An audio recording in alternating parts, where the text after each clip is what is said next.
In today's video, I'm going to teach you how to adjust your time zone settings in Google Calendar. This is an essential skill for anyone who frequently works across different time zones, or if you've recently moved and need to update your calendar to reflect your new location. So, let's walk through this process step by step. First, you'll want to open Google Calendar in your web browser. You can use any browser you prefer, but make sure you're logged into the Google account associated with your calendar. If you're unfamiliar with Google Calendar, it's an online scheduling tool by Google, which makes it easier to organize your day, set reminders, and manage appointments. Once you're on the calendar page, take a look at the top right corner.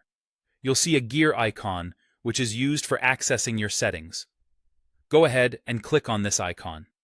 A drop-down menu will appear, and from there, you should select the Settings option. After you click on Settings, a new page will load. On the left-hand side of this page, you'll see a menu with various options. Look for the section labeled Time Zone and click on it. This is where you can make all necessary adjustments to how your calendar displays time. In the middle of the screen, you'll see a drop-down list labeled Primary Time Zone.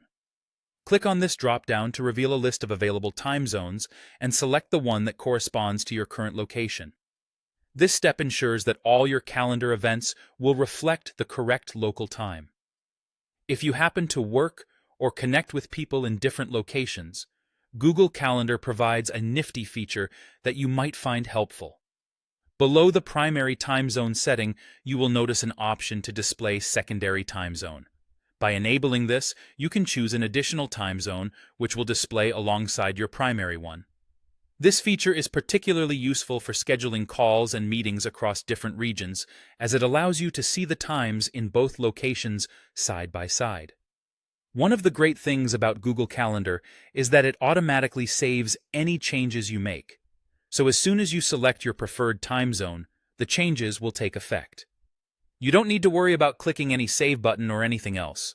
Your event times will be seamlessly adjusted to reflect the updated time zone, ensuring that you're always on time, no matter where you are in the world. And there you have it, a straightforward way to update time zones in Google Calendar. It's a simple process, but one that can greatly enhance your productivity and coordination with others. Thanks for watching, and be sure to check out our other videos for more tips and tricks on managing your digital life.